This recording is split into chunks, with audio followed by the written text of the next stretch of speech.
Hey, what's up people? This video is about coloring Victorinox scales, or to be more specific, using grit dye synthetic to do so. I have always been wondering whether you can use grit dye to change the color on the Victorinox scales, and I couldn't find any information out here on YouTube for this specific method. And I thought that was kind of strange because Victorinox knives are out there by the millions. Surely somebody must have tried this process, but I couldn't find any information other than people on Reddit saying it's not possible, which I thought was kind of weird because the Victorinox scales are made out of a material called Cellidor. So Cellidor is a cellulose-based biothermoplastic, so it's a mixture between natural and man-made materials, more like a recycled kind of material, but there is a plastic content in there, a thermoplastic, otherwise it couldn't be molded like this. And so I thought it must be possible, right? So I just went ahead and tried it, and the first method that I used was the regular method. So usually when you use grit dye, you bring the water right before boiling, and then you mix in the color, then you put the scales in. And usually with other materials like FRN, it's very simple because FRN takes the color in a couple of minutes. So these are Spyderco FRN scales mixed with sapphire blue, brings you out a really nice royal bluish color. So it usually goes really quickly. This is blue and green mixed together, for instance, and then blue and red for purple. You can also do G10. G10 takes a lot longer, especially the digital camo scales. And yeah, you can mix all kinds of colors. In this case we have a dark OD green.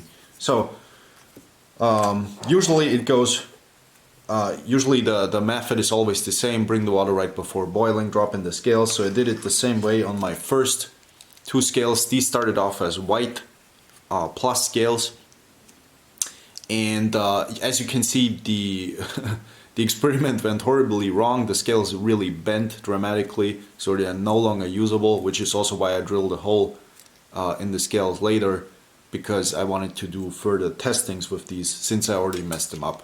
Please ignore the stripes, by the way.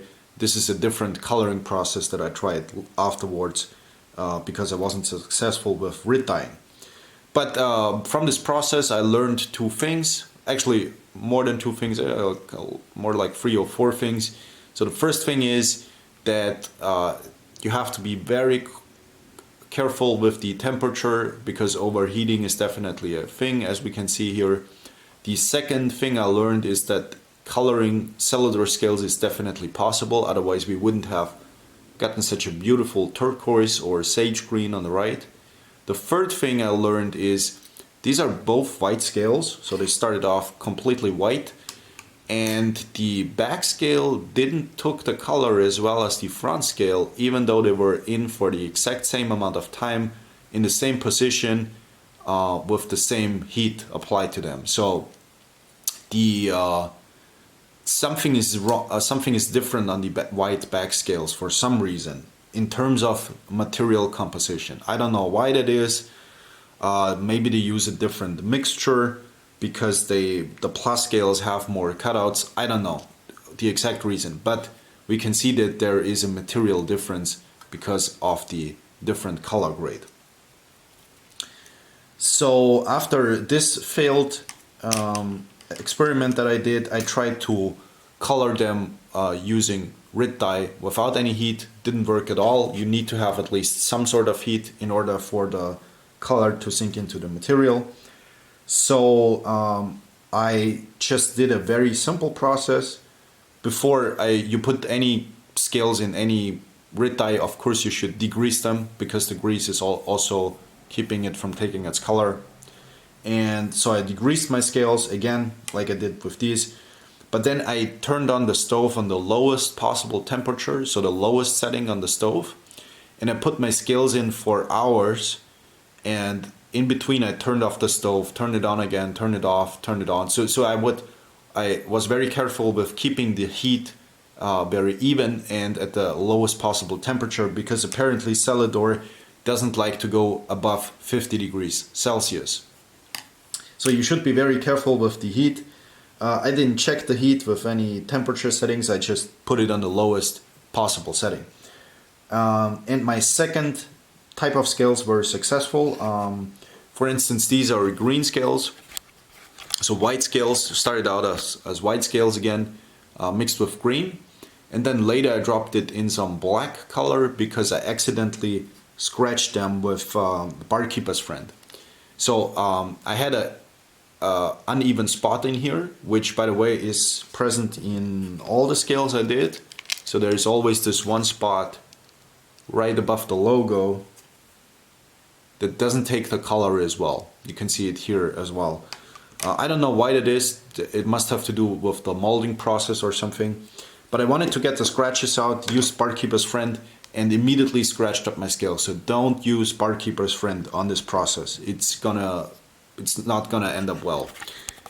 So because I had some scratches, I dropped the green scales into black color, and I got some really nice corners, and I pulled them out just in time, so the entire scale was not brown. So I have the brown corners with the green in between. I think it looks quite good.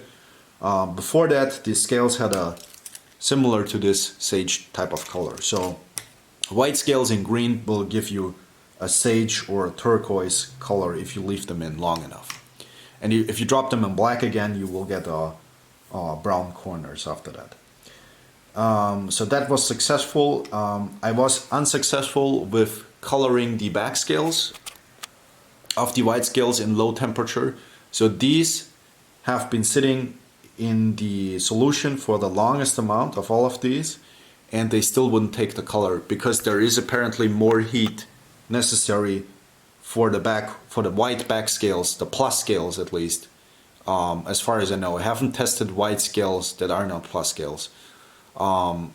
So the white scales on the backside, they don't take the color for some reason in low temperatures.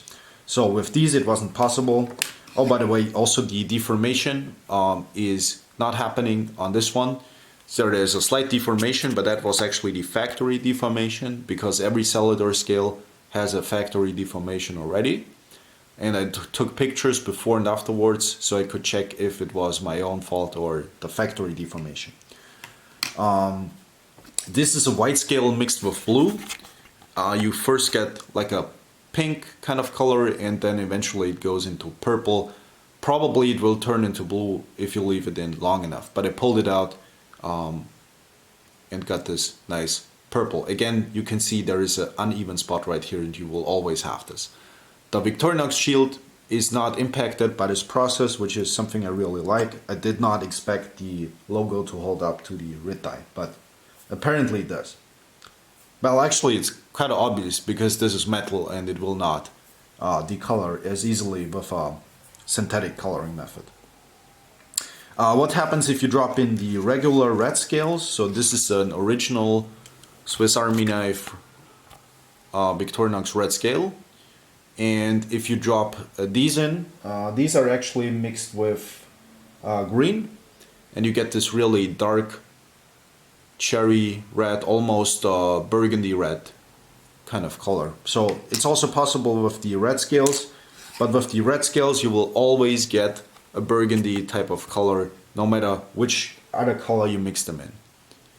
And sometimes the coloring method is unevenly, so you can see some darker spots here and not in the middle. So keep that in mind. So long story short, it is possible to color Victorinox scales, but you need to be on the lowest possible temperature of your stove. You constantly have to turn off the stove to not overheat the scales, and check for a deformation, take pictures before and afterwards. As you can see, my scales didn't deform with this method, so I could still use them on this Explorer right here.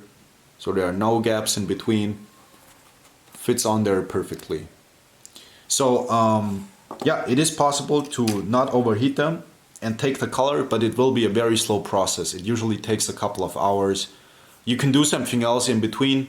just check for the stove regularly to not overheat them, because it's very easy, even on the lowest temperature, to still overheat them. So I constantly turn it off and on again, and yeah, this is how it works.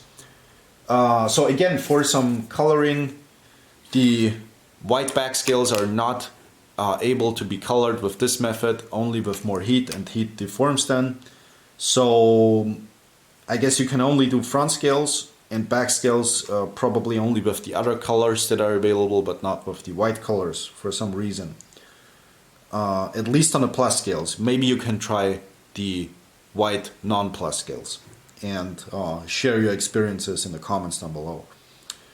But if you do the original white scales mixed with green, you will get like a sage, and long enough you get like a darker green. But it's really, really difficult to get the super, super dark green. You need to leave them in for a very long time probably. But sage green is more realistic. If you mix green and blue together, you get a purple. Oh, actually, yeah, you get a purple. I said it wrong before. White and blue does not give you purple automatically. You have to mix green and blue together to get purple. Yeah, if you take your scales and afterwards drop them in a darker color, so for instance green and black gives you a brown corner, which is nice if you don't leave them in long enough, otherwise the entire scale will be brown. Original red and any color usually will give you a dark burgundy red. But yeah, I think the most beautiful one is the original red plus green. Gives you the nicest, darkest, coolest, darkest looking red, I think. So yeah, so these are my experiences so far. It is possible to red dye Cellidor scales. You have to be very patient and very careful to not overheat them. And yeah, that's it for this video. Thank you guys for watching, and maybe see each other in another video. Goodbye.